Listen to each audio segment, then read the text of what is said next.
You want to get an insider's view on how I make my mini dioramas? Well, stick around.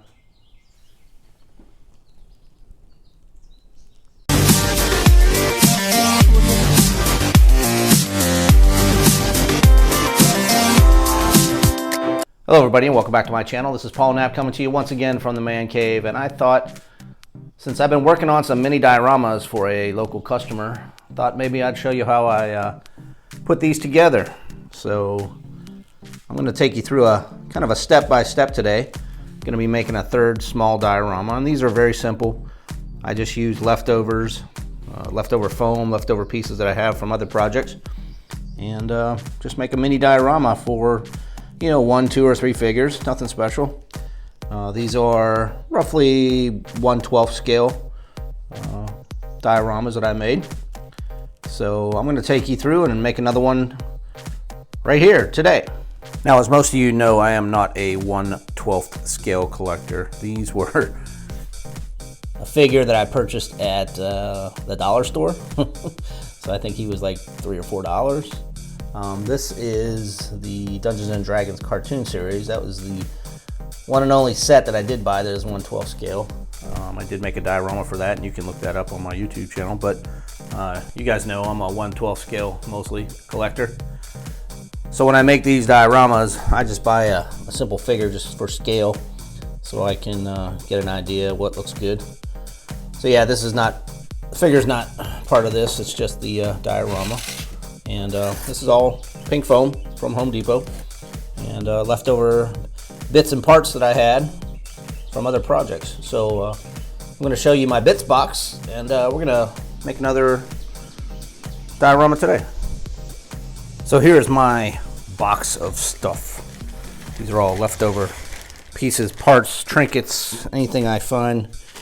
Halloween stuff. That always looks good for dioramas, especially you know, Indiana Jones or stuff like that. Of course, wood dowels, wood sticks, a bunch of plastic pieces from either models or just styrene that I buy, sheets of styrene, this kind of stuff that you get from Michael's, you know, all kind of plastic dowels. So this is just stuff I have laying around. There's straws, you know, for the piping. You know, those of you guys that make 1/12 scale, you know what that's used for.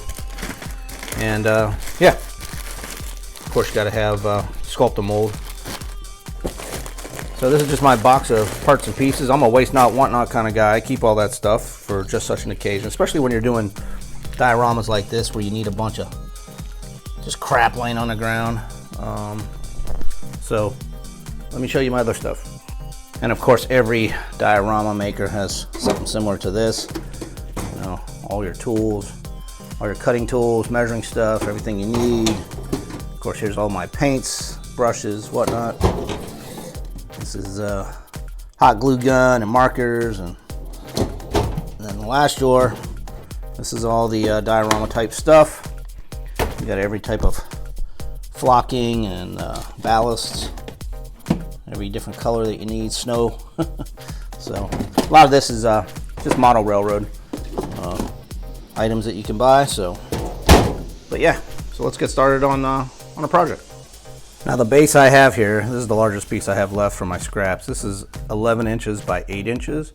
This is what a 1/12 scale figure would look like on there. So you could probably easily get, I don't know, maybe 4 figures on there, maybe 5. And I'm just gonna do a simple brick wall because everybody loves the brick wall look. So I'm gonna do a brick wall. However, I'm gonna have a busting out brick wall in back.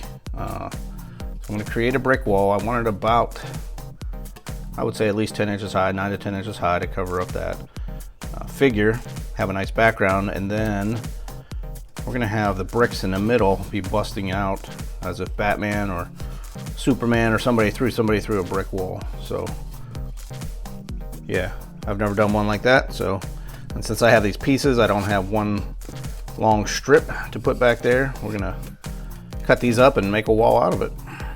Okay, so here's what I did. I took the leftover green foam that I had. I cut enough pieces to create a 10-inch wall behind the figure. And now I'm gonna glue these together, glue them to the base eventually after I cut in the brickwork. This one's a little bit shorter, so I'm going to make a window on that side and see where this takes us. What I like about making dioramas like this is it doesn't have to be perfect. Because there's going to be battle damage, it doesn't matter really what it looks like. These little dings and nicks and things like that, it's just going to bring out more when it comes to the battle damage. Now if you're making something perfect, you know, indoor diorama where you have to have perfectly flat walls or something like that, that's different. But for making battle damage type buildings and such, don't worry about it, man. Use your scraps. So now that the back wall is complete, I am going to put a sidewalk on there, I think, so we don't have all that street. We can have a little gray sidewalk next to the black pavement. So it's going to look something like that. That still gives me plenty of pavement area to work with a sidewalk, the side of the building, and the rest of this is going to be brickwork. So I'm going to go ahead and start carving my bricks. Alright, so I'm not sure if you can see that, but I've cut all my brickwork in there. I haven't beveled it out yet because there's no need to do that until I figure out where I'm going to do my breaking through the wall. I kind of like this actually. I didn't think that was going to look good, but it almost looks like, you know how they brick up a window sometimes, that square. So I may leave that and put the breakthrough right in the middle. I'm not sure yet. So, but yeah, here's where we are, and we're going to cut some type of hole there for Superman to be throwing a bad guy through.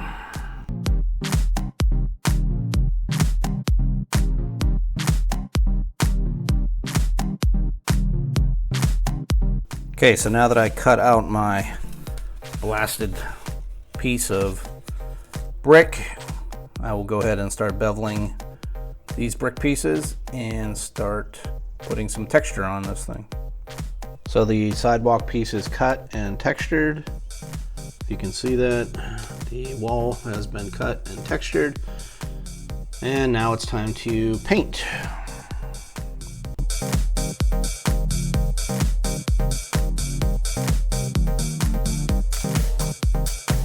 So I just finished with the first primer coat of paint. This is just a simple black watered down, and a lot of people call this the black wash. This is not black wash. Black wash is really thin. This is more of a primer coat that you're going to put on everything, and I would say it's probably a 60-40 split, maybe even less than that, maybe 70% paint versus water. So you don't want it to run like it does on your black wash. You really want it to be your primer coat. And again, you want to get in all those little nooks and crannies because you don't want any pink or green foam showing once you start your painting.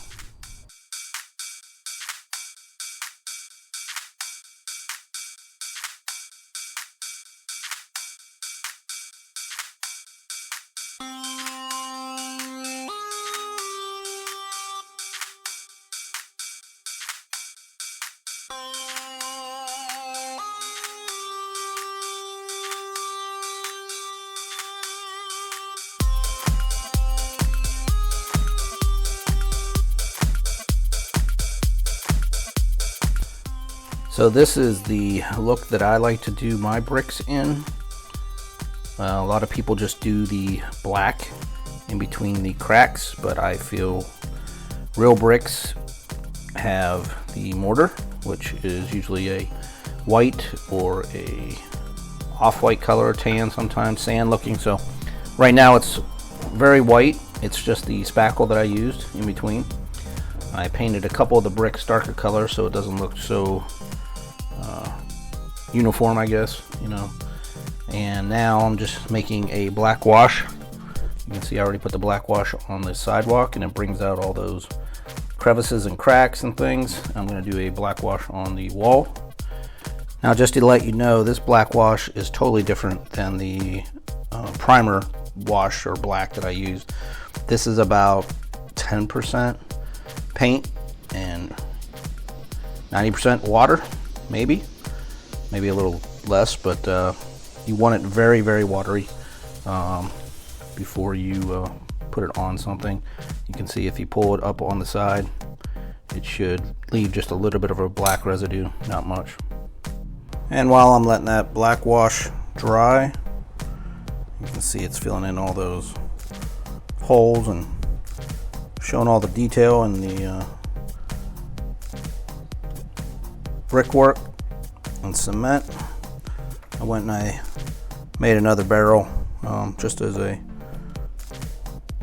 side piece on the road, I guess, or something he can add to the diorama. But so once this dries, we're going to hit it with some highlights, just catching the edges of the brickwork and things like that, and then we're going to go with our dirt powders, and I think this one will be done. So the last step I always do is some weathering powders. So you can see here I have 4, 5, 6, 7, I don't know, different types, different colors. You can buy these at most hobby stores, especially Train stores. This is just the different types of gravel that I've used. Here's a 1/12 scale bricks and cement blocks. Don't use those very often, but every once in a while. So yeah, the weathering powders, this will make anything look realistic. Just don't overdo it, especially when you're using like the blacks or the very dark browns. So you can see here what it looks like using the powders, you know, making the streak marks, things like that, dirtying up the ground a little bit. So it's not all the same color. This is before I do any powders on it, and I'll show you a quick video after.